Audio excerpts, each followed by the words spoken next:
Welcome to the Peak News. I'm Chaim Goldman, the Watchman. You're listening to AM 1460 and FM 101.1. The Answer. Happy Government and Politics Tuesday, or Politics and Government Tuesday, whichever you prefer. It's basically the same thing, but it's not at the same time. And that's where we divide it, we combine it, we bring it together. And today, we're talking about election security or election integrity or just, my God, does my vote count anymore? Is there any reason to vote? Should we be, is this whole American experiment just, going in the toilet? Like, should we be doing anything anymore, or has the country just been taken over? Because here's the deal. We have a couple of ways to address our grievances here in America. Okay? We have at the voting booth, we have in the courts, or we have, armed revolution. That's basically it. And, you can write your congressman, maybe that'll work. But overall, those are the faculties, those are the institutions that we have. If the voting isn't working, and if the courts aren't working, and when we get into the issue of election integrity and election security, that's where this thing is played out. Is it are the votes being counted properly? Is there fraud there? Is it going on? And if we seek some remedy through the courts to correct it, or through the legislature, is it going to change?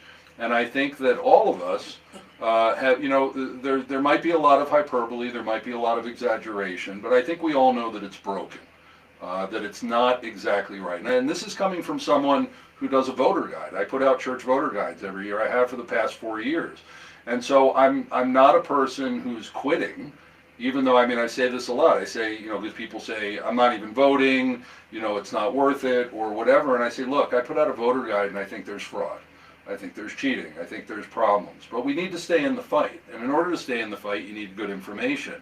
And that is lacking because overall, you're not going to hear about these things in the media so much. They've basically decided that Colorado has the gold standard of elections, right? That's gold standard. I don't even know what that means. What is gold standard? Anything that human beings touch is tarnished, right? We're flawed in the way that we do everything. So even the claim that things are perfect, and we've had Steve Schleicher on here, and you may like him, you may not, but he admits, no, they're problems. We need to fix them. Now the question is, are they being fixed? Are they being fixed in a proper way? Are we looking in the right place? Are the things that we try to do, are they even effective? Right? Because it may seem on the surface like things are being cleaned up, but if, let's just say, things are going on inside the machines themselves, the voting machines, that's a problem. And how do we fix it? How do we go about fixing it? Well, the first thing is to not ignore it, and the other is to not disengage from what we need to do. And so this is a big topic. It doesn't get covered enough, and we try to cover everything here on the Peak and say the quiet stuff out loud. And so we have with us as our guest and co-host for the hour, Mark Cook. He's a cybersecurity and forensic elections expert. And you're from the Colorado Springs area, or from Colorado Springs? I'm from Colorado, born and raised. Denver, Evergreen, Lakewood, Golden area. Okay, so he's local, but he's on a mission, and that is to help us clean up the elections, and in ways that, tend to get shut down. And we've seen that with the Tina Peters trial. We've seen it with all the elections. We see it when boxes of ballots are pulled out from under a table in Georgia on video, and you go, aha, the smoking gun, and then there's nothing to see here. And I think that should all terrify us, and that goes into the media also. And that's what we're trying to do here, is expose things, bring out the truth, not exaggerate, but also don't downplay things. And that's hard to do. But we try to do that every day here on the Peak. So, Mark, looking forward to all that you're going to be sharing with us today. I'm looking forward to sharing it. What else are we doing on the program today? Well, we hope to. We're going to see, because he's currently voting on the House floor in D.C., is Congressional District 4, placeholder candidate, Greg Lopez, who's going to be replaced soon by Lauren Boebert, but found out recently that he's joining Doge, that committee with Vivek and Elon, after he ends his short congressional time. And we hope to have him. If he's not voting, he's going to be on. If not, we're going into headlines. And the rest of the program, we're going to be talking about election integrity, election security, whatever you want to call it. What do we need to do to fix this as a community, as a local community, and as a nation, so that we can have confidence in our elections, that we can go out as free citizens, one citizen, one vote, and vote for the people we want, and hope that that works out. Ballot initiatives too, that's another big thing. I'm Chaim Goldman, the Watchman. You're listening to The Peak, and we'll be right back to try to shore up our elections. Okay, cool. We got 4 minutes of till we're back. So do you have headlines? What? Yeah, I've got them all. Can I? Yeah. Which ones are we doing? If and we'll find out in a moment if. That one would be great. And the others, let's see here. That one. Actually,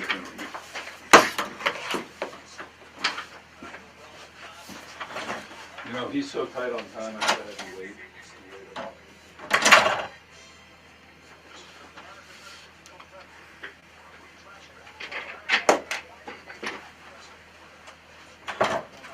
Okay, thank you. So that one, do you have an order? Let's start with this one.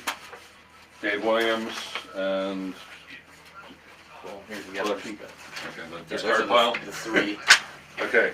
Do you have a specific order? I mean, I figured this one is probably the lead. You want to go into Dave Yeah, and the then Griswold's the judges? Okay. And so in this, if we have the time, if we don't pick up, if he doesn't pick up, let me text him here. Okay, thumbs up, thumbs down.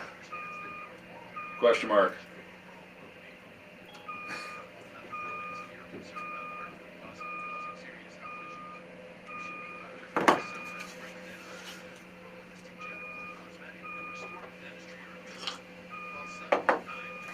Okay, let me review these real quick. You know what? It was unintentional. Candler, she didn't. She's just. It was unintentional. Oh, she didn't. She's just incompetent. Okay.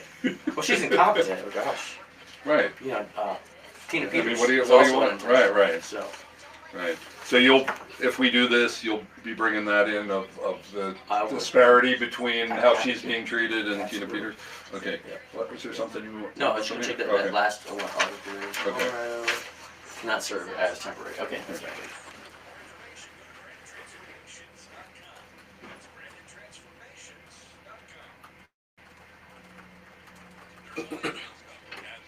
It was Tina Peters' forensic exam. Oh. Right? Okay. Call. Okay.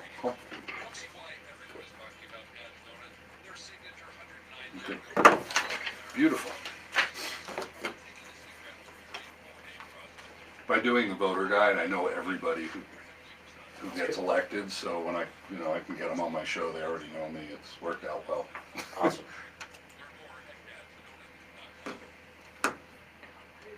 Okay. Good. Okay. So this whole segment's going to be Greg. So you're in the background. Okay. Okay, we're back on in a minute. Okay. Touch the camera a little bit.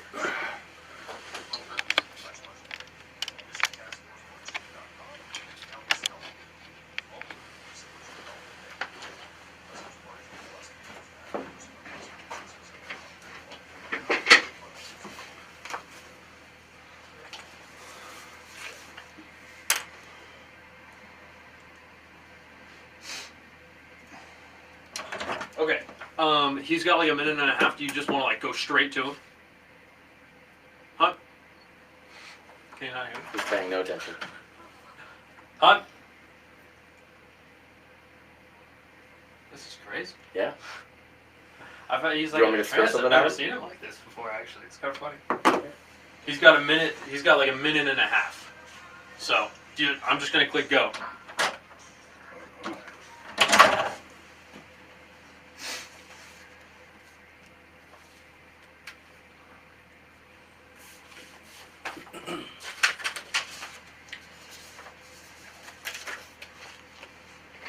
Welcome back to the Peak News. I'm Chaim Goldman, the Watchman. You're listening to AM 1460 and FM 101.1 The Answer. I'm going to get right into it because I hear he has a very short amount of time. Congressman from Congressional District 4, Greg Lopez. Greg. Hey, Greg, how much time we got with you before you got to go back in and vote? A minute.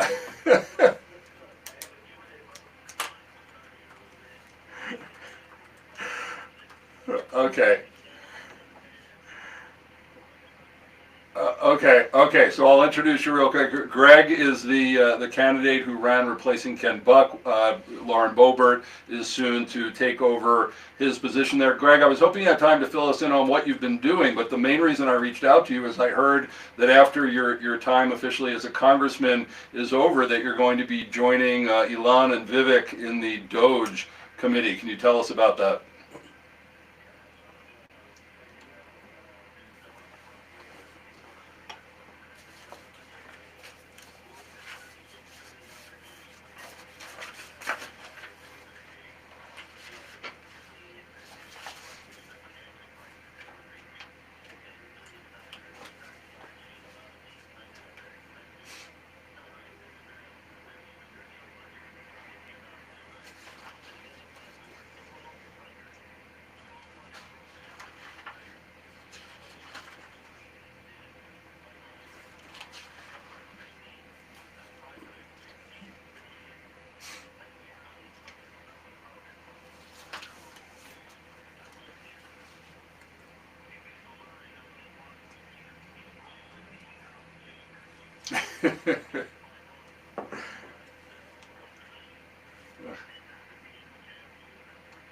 Okay.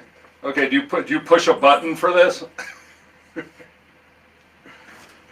Okay. So what you're doing, if you're tuning in right now, is we have Congressman Greg Lopez from Congressional District 4. He's actually called in. We called him. He's on the floor of the House of Representatives in Washington. He's soon going to be replaced by Lauren Boebert, who was elected, and when she's sworn in, he was a placeholder candidate for Ken Buck stepping out, but he had to step back into the House floor in order to cast a vote. I'm not sure on what. I love this. This is what radio is all about. Local radio. We have our local congressman here, and he's doing that, and he's going to come on and continue to talk to us about the Doge committee, the committee for what does that stand? Do you remember what that stands for, Doge? Department of Government Efficiency.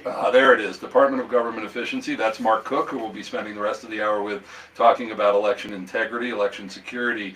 But as his time, Greg Lopez's time as officially as a congressman will end, it looks like he was able to get himself he's been on the budget committee there in Congress, and that he's going to be helping Vivek and Elon regarding Doge. So rather than filling time until he comes back on, hopefully he will come back on. Mark, what do you think about this? Do you think that our government, we can cut a lot? Do you think that that Washington D.C. will allow this? That Trump will be able to do this thing? It's high and lofty and sounds really good, but how difficult do you think it's going to be to cut the government down in D.C.?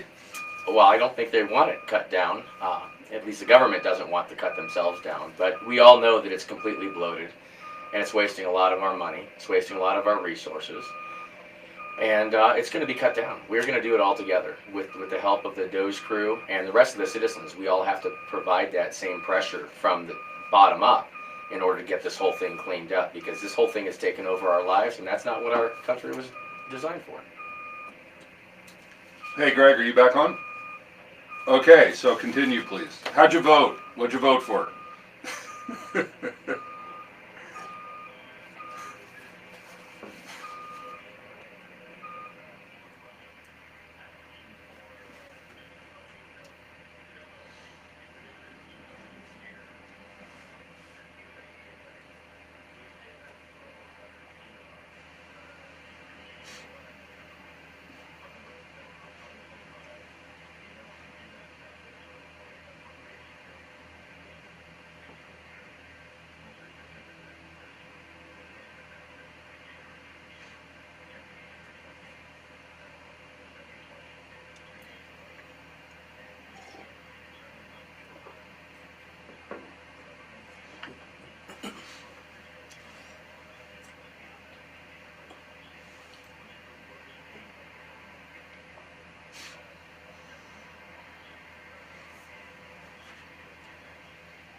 So, Greg, we're talking to Greg Lopez from Congressional District 4, who's a congressman until Lauren Boebert is sworn in. How did you find yourself on the Doge Committee? How did you work that out?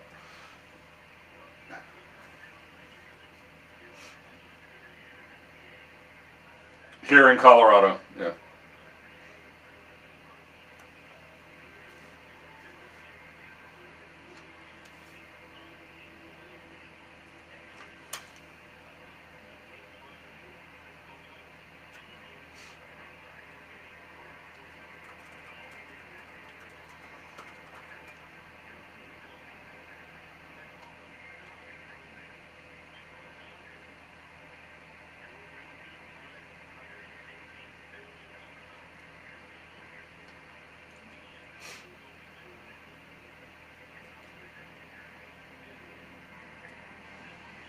We have about 30 seconds left. Does this mean you're going to be spending a lot more time in D.C. after your term's over?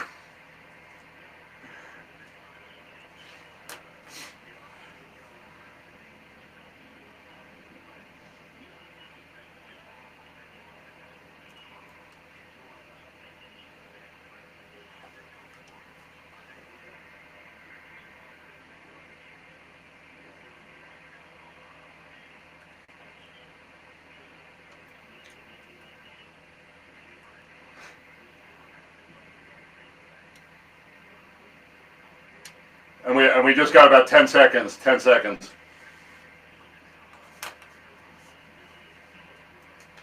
Okay.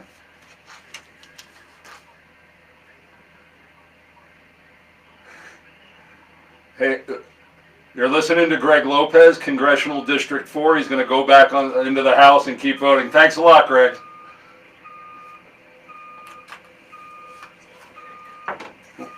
Excellent.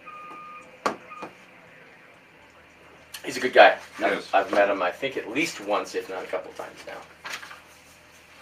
I led a round table in my house back in 2019, right before COVID hit, with a bunch of people talking about how to get kingdom people into government, and he chaired it. Ah, so he's that's great. yeah. So back then, I guess it's been 6 years, and yeah, Time flies. it does, especially during COVID. That seems like it was a blur, right? Yep. Okay, well, not these articles, but that was a great segment. Okay, so I'll get into this real quick with you. Just got to do a quick sponsor shout out, and then the election ecosystem. So you'll have about 4 minutes. So I'll give you 3, 2, 1, and this means 30 seconds. So you have a chance to land the plane. Okay. But once the music starts playing, you should be done. Okay. And if for some reason you come up short, I'll ask a follow-up question, but Okay. try to take your time. I'll cruise it. I can do it in 4 Okay. minutes.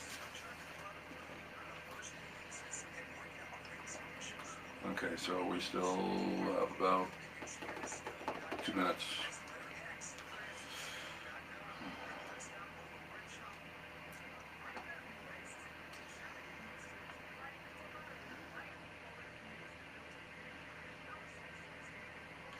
Thanks, Kevin. I'm on live radio between 3 and 4 p.m. my time, so I'll seek to call you in about an hour period. Will that work? Question mark.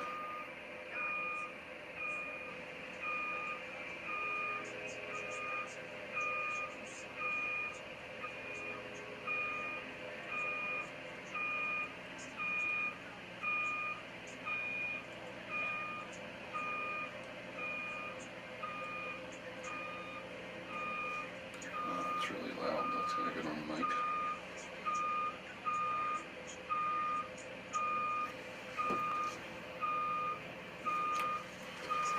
Change the camera a little bit.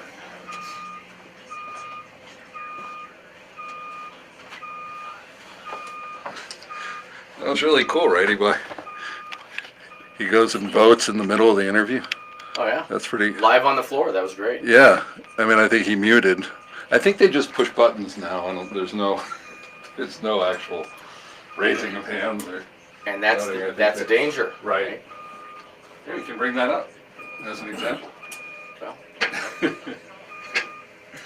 how do you think those convention votes work? Right. I watched him cheat. I watched him take Rachel Ham's SOS run right from her. Paget Communications did it, and they came to Colorado a couple days later and did the Colorado. That was the one like GOP the convention. one here, did they? Oh yeah, same company. Yeah. Yeah.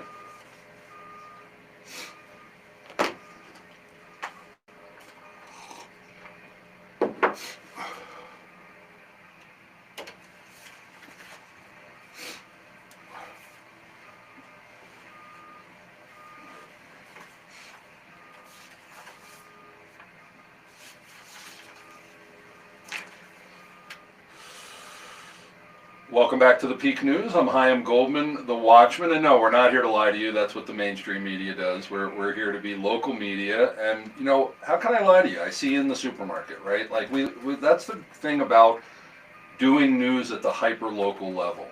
You know, we need to report the news. We need to bring accountability to our region, but we also have relationships with everybody. It was so great to have Greg Lopez on, and very cool in the middle of the interview. He had to go onto the House floor, U.S. Congress, and vote, and then come back on. I love radio. It's so fluid. It's fresh. It's real. It's live. And we invite you to join us here at the Peak. Become a citizen journalist and help us do this work in some way. Citizen journalist, intern, sponsor, guest. Go to thepeak.news. Check out all the different tabs and, you know, join us in some way, capacity. We're in this community together. I opened up the platform. I'm inviting you to help us sustain it and get out great information like we're covering this Mayor Yemi situation with the did he lie to the feds regarding the hate crime hoax. And that's something that we're digging into more and more. We're actually doing a whole show on it tomorrow. So we have on the program today Mark Cook, who is a cybersecurity and forensic elections expert, and I'm going to turn the mic over to him, hand him his soapbox, and he's talking about the the election ecosystem. Mark Cook. Sounds good. Thanks for having me. I appreciate it. I'm going to go over what the election ecosystem is, and the reason the ecosystem is important and what it means is it's the totality of the different systems that comprise our entire election system. And as we citizens, think that our elections are a tool to measure our will in order to choose who we want to represent us and what laws we want to follow. That's how we view our elections. But unfortunately, there's another group that views them a little bit differently. And they are criminals. And they view our elections like this. They are a tool that they can use to gain and maintain power over us, choose the laws that they want us to follow while they launder money and power. And so the ecosystem is very important to understand the mechanics of it and what the components are in order for us to fix it. And what's happened here is we've lost control of the system as citizens. There's four main components to it. There's a voter registration, voter validation, tabulation, and reporting. Those are the four main areas. The voter registration is a list of entries in a database that are allowed to vote in the election. Not necessarily a list of people that are allowed to vote. It's just an entry in a database. And that's the scary part, because there could be extra entries in those databases that don't actually correspond to real living people. That's the danger. They're basically virtual entries in these databases. Then the voter validation system is what we are told protects us from anyone abusing the first component, which is the voter registration system. Unfortunately, that validation system is also broken, and we don't have control of it, and someone that's smart could subvert it. Then the third component is the tabulation. That's the black box that counts our votes. And that, when people are talking about getting rid of the computers, that's the component they're talking about. If we only take care of that component, we only get rid of that, we're not going to solve the problem, because there's 3 other areas that all can affect the outcome of our elections. And that fourth system is the reporting system. And that's what takes the results from the county and then puts them on our TV screen later that night on election night. And we don't have control over that entire reporting component either. So if any one of these 4 are manipulated, then we can't trust the results that come out of that system. And since the citizens don't have control over any of these 4 areas, other than a facade of control that we are given, that's a big problem. And I'm not saying election officials have full control over it either. Most election officials only understand the part that they're told about and that they're educated on. Our election officials don't even have control over this whole thing either. So we, the people, expect our election officials to be securing this thing and controlling it, managing it, giving it oversight, but we need to be the ones doing it. Now, our election officials are just as lost as we are in most cases. So what we're going to do is we're going to reclaim control of our election system, because it is ours and we use it to determine every aspect of our life.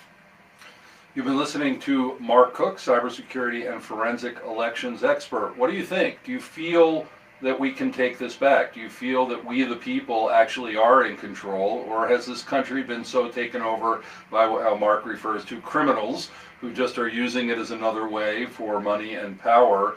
Are we willing to do that, or are you willing to step in? Well, when we come back with Mark Cook, we're going to be finding out more about his background, as well as, do we have a gold standard for elections in Colorado? I'll just say no at this point, and how we can fix it. I'm Chaim Goldman, the Watchman. We'll be right back.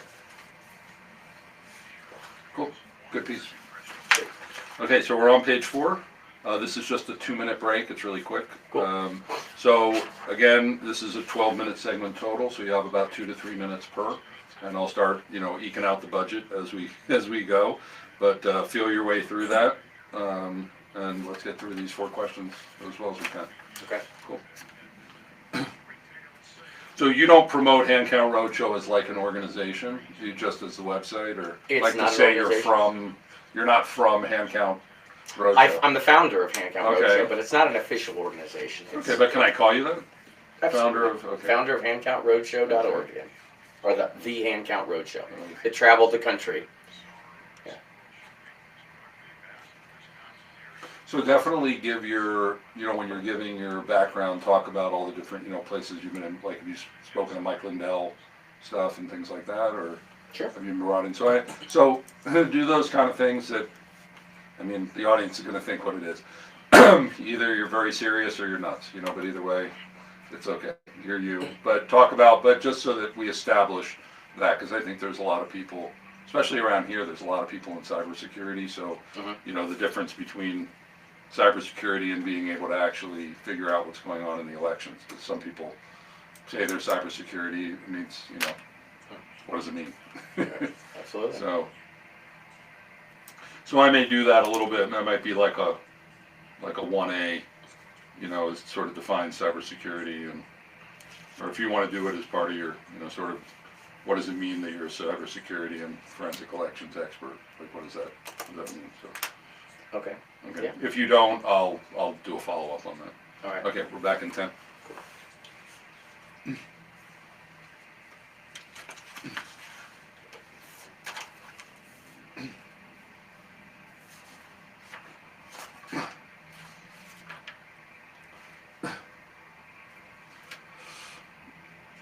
Welcome back to the Peak News. I'm Chaim Goldman, the Watchman.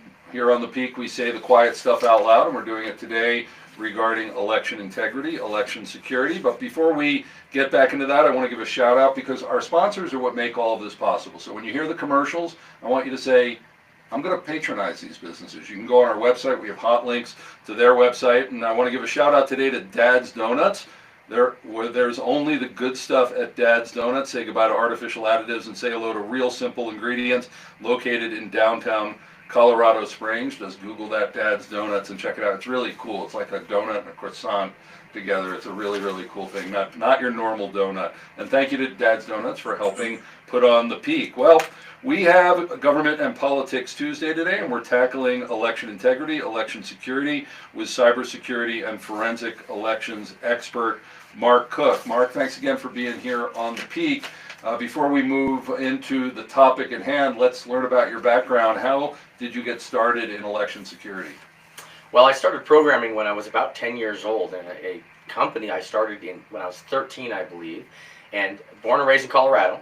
And I've been in IT ever since. Right after the 2020 election, I got a call from someone about a week later, asked if I would go out to DC and look into the elections to find out what happened. And I'm from Evergreen, little tiny mountain town, west of Denver. And I'm not a big city guy at all, and I certainly don't like DC, place full of snakes. But I wanted to know what happened with the election, like everyone wanted to know. And I figured I can't trust the media, so I can trust my own eyes, though, and I took the opportunity to go out there. So when I went out there, I ended up showing up in this room. It happened to be Sidney Powell's war room right after she had been evacuated. Her and her team had gone. I showed up the day after, I believe, and there was a group of people there that were trying to dig into the election system. So I just showed up. I said, hey, my name's Mark. I'm from Colorado. I have an IT company. What can I do? And I immediately set up a bunch of computers there. I actually went out to the store, borrowed a car, bought $16,000 worth of computers, and set an entire infrastructure up in this, we call it the corner war room of the hotel there. And we all worked for about a month and a half. I lived in that hotel and worked with these fellow patriots to dig into the election system, to diagram the whole thing out and find out, is there a way that someone could manipulate it? And what I found when I diagrammed the whole thing out is, it is set up in the stupidest possible way, and if there was any bad actor anywhere, they could take advantage of it in 1,000 different ways.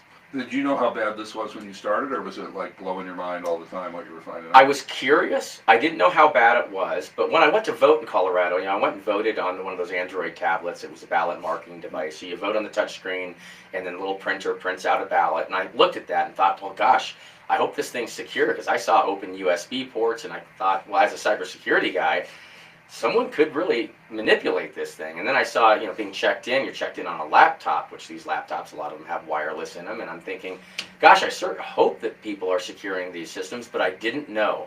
And then when I went out there and I dove into the systems and started reading through the testing reports and the manuals, I realized a bunch of either idiots set up this entire system, or people set it up that were very, very smart, so they could have control of it, whereas 99.9% of the citizens wouldn't understand it. So, for you coming on the program today, I'm always careful with guests because I have to, trust that you're coming in and telling us really what you know to be true. And because in this situation, anybody that goes into this is basically defamed.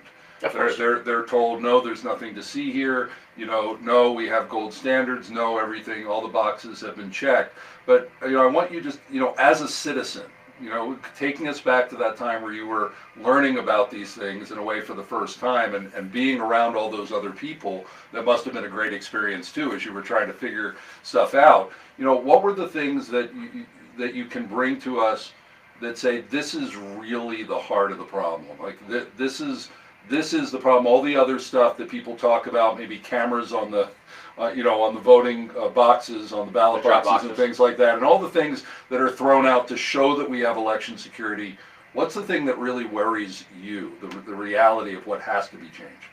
The reality is the entire election system is so far out of control and view and understanding of the citizens. That's the problem. We, the citizens, rely on this system in order to determine who represents us and what laws we follow, and we don't have control of the system at all. In fact, it's so complex that even our election officials, the people we elect to run the systems for us, county clerk, elections directors. Secretary of State if they want to. Yeah. They don't even understand how the systems work. The only people that really understand how the systems work are the people that make the systems. And if you have a bad actor at one of those companies, you have a big problem because you can't trust what happens inside that particular system. Then you have a multitude of different systems that all kind of fit together. So the only people that could really fully take advantage of the entire thing would be people that understand how the whole thing is put together. And it is put together in a way that people can pretty easily, covertly manipulate our elections without us knowing. And that's what really POs me. It's by doing what? What can they do?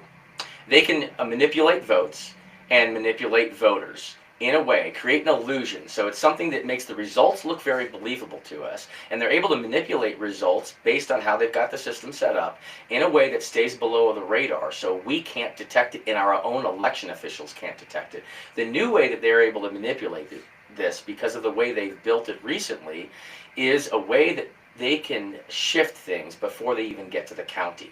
So you can do all the audits in the world, all your county officials could be perfect, but if it's manipulated before it gets to the county, all bets are off. And then we have no way to actually verify it after the fact. So is this going on from getting access, like hacking the machines, or is this something that's in the algorithms to begin with? It's not even that bad Okay. as far as inside the machines. It doesn't need to be. Now, certainly it can be, and these machines are an absolute joke. The ones I've investigated are a joke.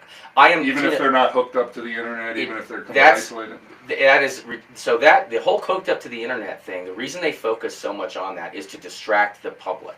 It's not the fact that they're hooked up to the internet. If they hook up to anything, even if it's another network that's not on the internet, it's just as bad, if not worse. But it doesn't even need to be hooked up to anything else, including the internet, in order for it to be manipulated. But the manipulation that we're dealing with is really in the voter rolls and the mail-in ballots. Mail-in ballots, early voting, creates a feedback loop, an election results model that can then be manipulated with mail-in ballots and stuffing them in drop boxes before anything gets to the voting machines. That's the danger. It's a more complicated, sophisticated way to manipulate elections that most people don't see on the surface. So if people are only looking at the surface stuff, they miss the sophistication, and that is the beauty of it. These people are brilliant. They are election manipulation engineers, and they've been doing this a long time. And this is not just one party. Oh, absolutely not. It is both. There are people in both parties that know exactly how convenient this system is to be able to use to manipulate results of the elections. That's why it's never been fixed. We've actually, as a conservative, and I used to be a Democrat. I was a Democrat most of my life. I felt that I changed, I didn't realize the party changed, and I realized that the Democrat Party got infiltrated years ago. And the Republican Party also got infiltrated by globalists, political elite. And that's why, as George Carlin says it best, it's a big club and you ain't in it. So what do you suggest we do to fix it? It's very simple. handcount.roadshow.org/solution. That's your website. That's the website. He's the founder of Hand Count Roadshow. Hand Count so you Roadshow. believe in that, doing hand counts. Hand counts is not just the only solution, but we got to solve the whole ecosystem. So if you go to handcountroadshow/solution, I have laid out the framework for what we need to do, and what that framework will do is it will take elections and put them back into the hands of the people, allow us to run them and have oversight on them, because our elections must be simple, transparent, and 100% verifiable by every single American citizen that depends on it. And the system cannot be complex. It has to be so simple that it's understandable by an 18-year-old So what or is a the 90-year-old. simplicity where we're running short on time? What are some of the things that make it simple? It's real simple. Here's the scope for our elections. We're going to fill out dots on a piece of paper, and we need to make sure the people filling the dots on the paper are eligible voters in that county. And then we need to count the dots on the piece. So that's voter rolls and ID. Voter rolls and ID, Okay. and then we need to count the dots on the paper and add them up. And that's tabulating the votes. And all by humans. Of course. Okay, no machine, you don't see any place for machines. We don't need to use machines. In fact, if you use machines, then bad actors can manipulate that. And we have to have a system so transparent we don't need machines. And single day voting? Of course, absolutely. And it's easy to do. We did it for 200 years. We do it at the precinct. People say, well, this county's too big or this city's too big. It doesn't matter. You do it small precincts. You just have more precincts. It's so simple to do. You know, it's amazing. They said we'd have to do this because of the speed of things, and then we saw this year it taking weeks A month? to get results. Yeah, we don't have results for a month. They talk about out of both sides of their mouth. They're full of hypocrisy, all of them. And they're lying flat out to the citizens. They're lying to our election officials. And in fact, Colorado, some of the election officials realize they're being lied to. So no gold standard here. Here's another funny thing. Multiple states think they have the gold standard. That's just a phrase that they're told in order to program and condition the citizens to think they have a good system. It's all psychological manipulation. Okay, we have just about a minute left. Handcountroadshow.org is the website, Handcount Roadshow. How can people get involved and come alongside you in your organization? Go to my website, handcountroadshow.org, and if you look at the menu, you'll see take action. And get educated links. So go on the take action and you'll see a bunch of links so there. So first get convinced that there's really a problem and it can be solved. I'll tell you what, watch my presentations on there. You contact me on there. My contact information's on there. I'm happy to talk to people. I want to educate my fellow citizens because we have to fix this. And then how can people help? Because I ask my listeners to be active. How can they help you? If anyone wants to support me, I really appreciate it because I'm doing this I'm doing it out of my pocket and I'm hurting right now. But if you look at the donate link on the upper right corner of the website, you can help keep me going. I'm a real American patriot. I'm a Colorado citizen, and I'm going to fight to my last breath to return our elections. What about people that are cybersecurity experts? Can we talk to you? Absolutely. Call me, because the nerds can save the world here. If the nerds can help average citizens understand how dangerous these systems are. Okay, you heard it, nerds. It's time to save the world through election security, election integrity. We're talking with cybersecurity and forensic election expert Mark Cook. When we come back, what do we need to do as a nation to get election security? You're listening to The Peak. I'm Chaim Goldman, the Watchman. We'll be right back. Good segment. Okay, you got 3 minutes. So I got to find out my timing here.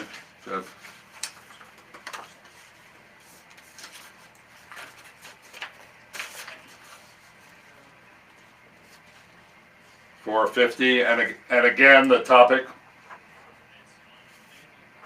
Okay.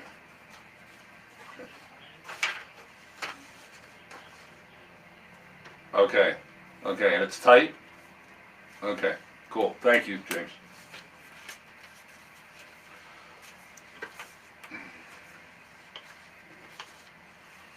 Okay, so at the end of this, I'll be saying goodbye to you at the end of this segment. I got about 4.5 minutes in. I have to throw it to a pre-recorded segment, and then we have a commercial break. I come back and I just have a 2-minute close. So how long will I have to speak? You'll have. This will be about a 4-minute segment. Yeah, I mean, I got an intro and ask you a question. Okay, got it. So that's enough for me to go through the solution. It's pretty good, but I'll let you know when we're getting close and I need it back. Okay. Because there won't be music before this because I throw mid-segment. And then if you can hang out a little bit, we can I wanted to tell you a little bit more about the peak and what we're doing and things like that at 4 o'clock. Absolutely. Thank you. I got till 5. Okay, cool. Totally I have till like 4:15.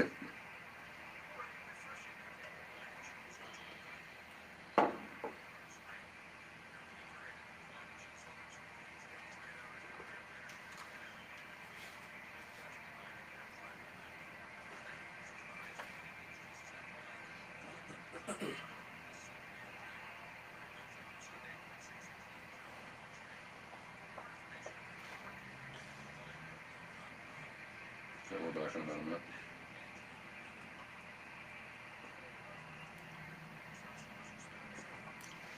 All right, Joe, I'm confirming for 4:30 here at the station.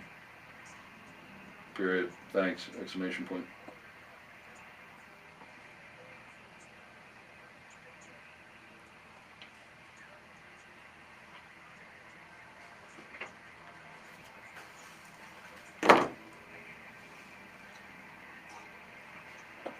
Okay, 30 seconds.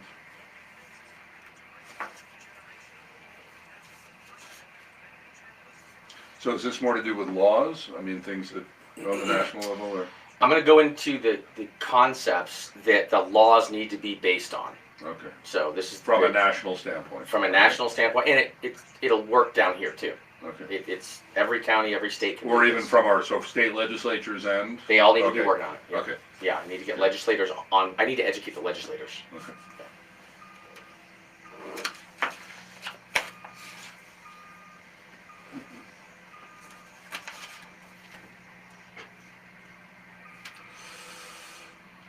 Welcome back to the Peak News. I'm Chaim Goldman, the Watchman. This is Government and Politics Tuesday. We're talking about cybersecurity, forensic election integrity. We have Mark Cook, who is a cybersecurity and forensic elections expert, and we've been spending the hour on talking about this topic. And in the last segment was covering, what can we do as citizens, but also, we need to change laws, right? Because the laws are governing it. When I ask local county clerks, why do we have Dominion machines? They say we have to have machines, it's the law.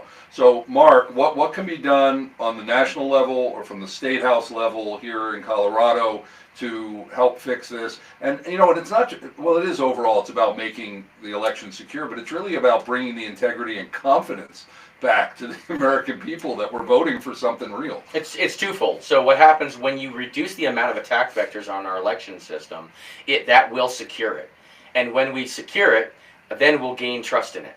So it all fits together beautifully. So what people need to do is go to my website, handcountroadshow.org. You click on the link that says The Solution. And I'm going to go over it real quick. What we're going to do here is we're going to move voter registration. It's going to be every 2 years, in person at the county, verified citizen and residency check at that time, on paper voter registration cards with a witness signature right there in person. We're going to store it by voting precinct. We're going to have read-only standardized digital list of registered voters provided by every county on the website to share with citizens and all the other counties. Each county, people can see who are all the voters? Right out in the open. This whole thing's going to be about transparency and limiting our attack vectors on the system. Okay. We're going to have each county cross-reference their list against all the other counties that exist, also to make sure we don't have duplicate registration.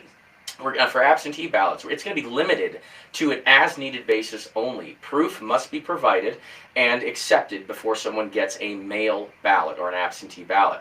And then for those, we're going to have extreme scrutiny placed on each one of those as they come back in, because that's opening up a big attack vector into our elections. And if we're going to open a big attack vector, we have to add layers of security on top of it to compensate for the attack vector we have now created. And you're using this phrase, attack vector, you're just saying these are vulnerabilities that can be exploited. Absolutely. Is that what you mean by an attack vector? You got it. Anything that can be exploited to take advantage of our elections or manipulate votes, we're going to make sure we reduce the amount of those and we put protection around what's left. Then on election day, it's going to be a one-day voting holiday. We're going to have elections at the precinct with each precinct under 1,500 population. We're going to have standardized fixed voting start and duration times. I think across the country would be something I'd really like to look into, and that will help us secure our elections even better so people don't play with the different times. Time zones. Exactly. Check people in on a paper poll book. We're going to have a witness signature right there like we did for 200 years. We're going to cross-reference them with previously filled out voter registration card right there like we did for hundreds of years. No early or late ballots allowed. When that is over, it's over. We're going to have paper ballots dropped in a translucent lock container. We're going to have the entire room on video. Then on election night, when the polls close, all the ballots are going to be batched, scanned with a dumb scanner to a PDF, and then it's going to be counted where cast. The ballots aren't going to go to another building, and then we're not going to do it another day. We're going to do it right then when the polls close. It's going to be counted right there under camera, and it's going to be in the room cameras as well. And then we're going to take those results at the precinct level, and we're going to report them to all the citizens right there and put them on the outside of the door. And then we're going to report them by precinct, and we're going to have the ballot images, tally sheets, result pages, all of the other paperwork scanned and put out there for the citizens. So we're going to turn our election officials into election transparency agents rather than people that withhold information from us. How do we get that through the legislature? That'll have to be another conversation. How can we change a system when the very people who are in charge of changing the system are benefiting from the system? That's always a difficult thing to do. It's like fixing a road while not being able to shut down the traffic. It's always tough. I got plenty of ideas for that too. Contact me. Okay, Mark Cook, forensic elections expert, cybersecurity expert. Thanks so much for being here on the Peak. Thank you very much. And go to handcountroadshow.org for more information. I'm sure we'll have Mark back because this is ongoing, folks. We need to secure our elections. And now, Jim Miller, just a guy in the Peak Rants, talking about Daniel Penny.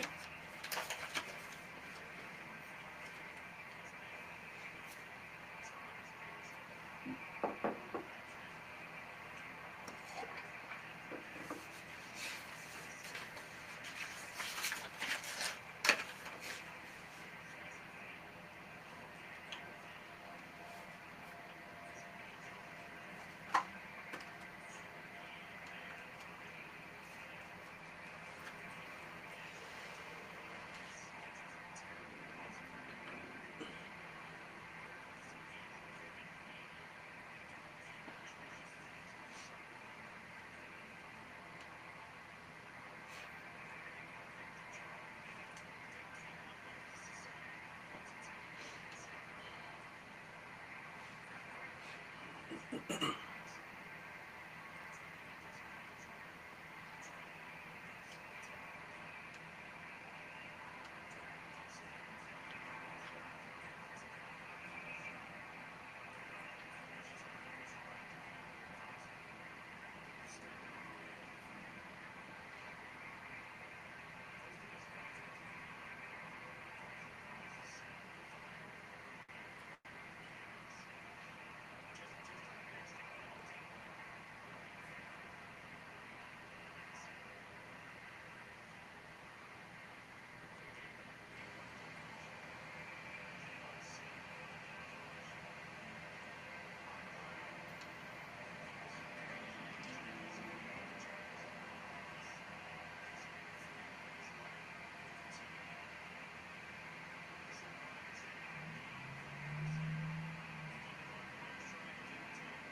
piece.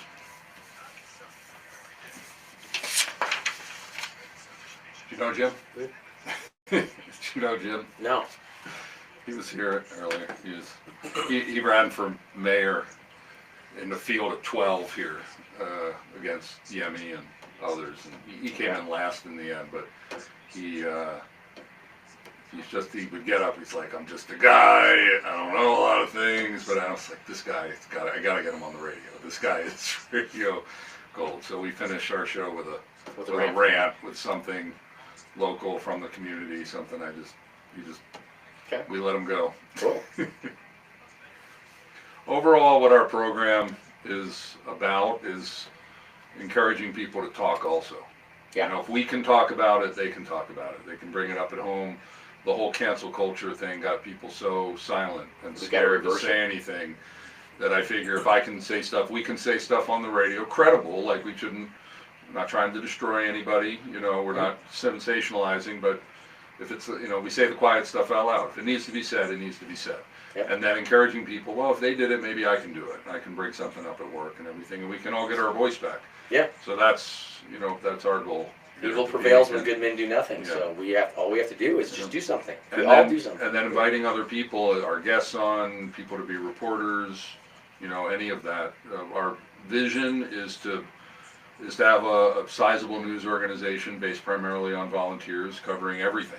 So there's transparency. If you want to go to county commissioner or school board meetings, that's great. You want to do sports, whatever. You want to, you know, do education or business or whatever. Just come. We'll take people through. We started a nonprofit to bring a media, journalistic ethics and media vocational training into the schools. So we have internship and plugging it into an internship here. So we're developing that out, and we're looking into getting, you know, grants and bringing it into the public schools and also homeschoolers in order to teach young people what it means to be a journalist as opposed to an activist. Yes. That when you come to work, it doesn't matter your personal views. You know, you bring them in because they help you be a person who can think and can judge. But when you're reporting, it needs to be public service, not trying to, you know, hide this information and overplay that. And that's been lost. Completely. And, yeah. So, and we're finding that out, this Yemi thing, the fascinating thing, and you know, he may have lied to the feds, what happened, there was a hate crime hoax during the election, and supposedly he didn't know anything about it when he said, I don't know these people, but we're drawing more connections to him, is that the media is trying to ignore the story. Like, we're the only ones that are actually looking into it. Everybody's either ignoring it, or actually throwing smoke out there to try to cover it. Thank you for joining us on The Peak. Always enjoy Well, every day we're on the Peak. I enjoy it. I do. But, you know, when we get into issues of politics and government, sometimes we have local officials on. It was great to have Greg Lopez on. He's been a friend of mine for quite a long time, and it's great to get to serve in Congress and now in Doge. But also these issues that surround the political world. These things that maybe we feel that we're not in control of. The reason that we need to do hyper-local news, ladies and gentlemen, my fellow citizens, is this is where we can take action. On the state level, it's really hard. On the federal level, it's almost impossible. But here at home, you can take this information and you can do something about it in your neighborhood. At least share it with people. And we would ask, tell people about the Peak. We're known, but we're not known. We're coming up on our 1 year anniversary in January. And so let people know to tune in 3 to 4 p.m. here on AM 1460 or FM 101.1 or go on our website. We have over 150 podcasts that you can check out. And I want to especially thank our platinum sponsors, Springs Dentist and Dr. Craig Summer, Holistic Dentistry in Colorado Springs. They're our family dentist. The Summers are friends of ours. Check them out, especially if you're into natural health. You should work with a holistic dentist, and Craig's the one in town. So tomorrow, what are we doing? We're bringing back Jordan Baldwin, our main investigative journalist, and we're continuing another report. I think it's number 7 show on the Mayor Yemi hate crime hoax that was broken by the Daily Wire almost a month ago. And the media, local media, is staying pretty silent on this, but we're going to be bringing you updates. Jordan is digging in, and we're getting people calling in anonymously, some, to give us information that's really, really good. And then Thursday, Education and Media Day, we'll be diving deeper into the D11 school district's controversial decision to end its collective bargaining master agreement with the teachers union. Will that hurt or help our students' education? Stick around, Lowry Elder Show coming up next here on The Answer. The Peak, we say the quiet stuff out loud about, well, everything. And with your help, we can say it even louder for such a time as this. Shalom.